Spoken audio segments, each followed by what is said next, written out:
हरे कृष्णा। भगवद गीता अध्याय 2 श्लोक संख्या 63।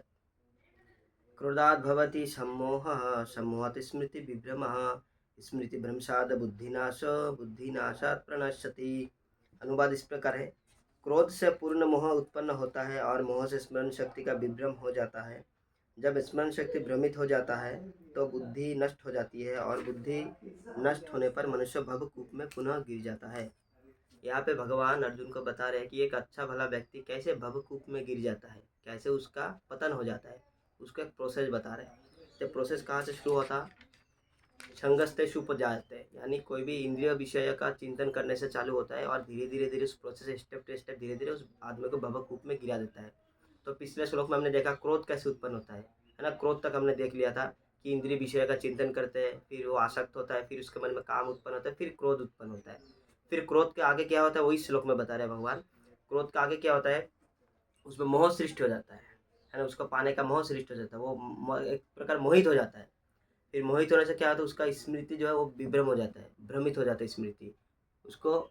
मतलब वो उसका स्मृति जब खत्म हो जाता है, उसके बाद स्मृति खत्म होने के बाद क्या होता है? उसका बुद्धि नष्ट हो जाती है और बुद्धि नष्ट हो गया मतलब वो भवकूप में गिर गया।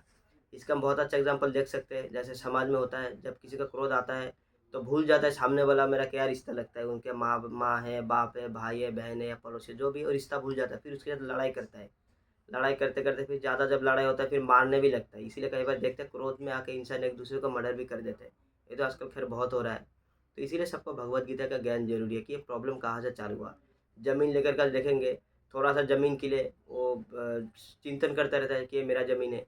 फिर ज़मीन को पाने की इच्छा करता है, फिर सामने वाला देता नहीं है ना। फिर मोह आसक्त हो जाता है, फिर वो पाने की इच्छा करता है, यानी काम में आ गया। फिर सामने वाला जब नहीं छोड़ता उस ज़मीन का टुकड़ा को तो फिर क्रोधित हो जाता है। उसके बाद फिर क्रोध क्रोध होने के बाद फिर वो मोहित हो जाता है। अब वो पाएगा ही पाएगा कैसे करके। उसके बाद फिर उसका स्मृति नष्ट हो जाता है, फिर वो भूल जाता है कि सामने वाला कौन है, मुझे तो ज़मीन लेना ही है।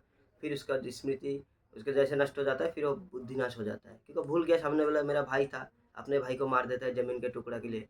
इसलिए इंद्रिय विषय का चिंतन से लेकर के अब बुद्धि नाश तक एक लंबा प्रोसेस है। दोनों श्लोक में भगवान ने बता दिया है ना, कैसे एक इंसान का पतन होता है, वो पूरा नष्ट हो जाता है। इसीलिए देखेंगे दुर्वासा मुनि भी जैसे जब अम्बरीश महाराज जी को गुस्से में आके क्रोध में कभी श्राप दे दिया था, तो उनके पीछे एक अस्त्र छोड़ दिया था, है ना।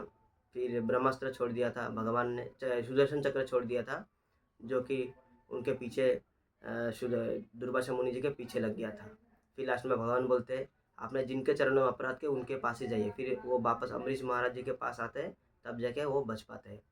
तो क्रोध में वो तो अभिशाप दे दिए, लेकिन बाद में उसका जो कॉन्सिक्वेंसेस है बहुत ही डेंजर होता है ना। बुद्धि नाश हो जाता है, हम क्या कर रहे हैं क्या नहीं कर रहे समझ में नहीं आती। इसीलिए बोलते हैं जब हम क्रोध में हैं हमें कोई भी डिसीजन ले नहीं लेना चाहिए, हमें ज़्यादा बोलना नहीं चाहिए, बस चुपचाप एक कोने में बैठना चाहिए, भगवान का नाम करना चाहिए।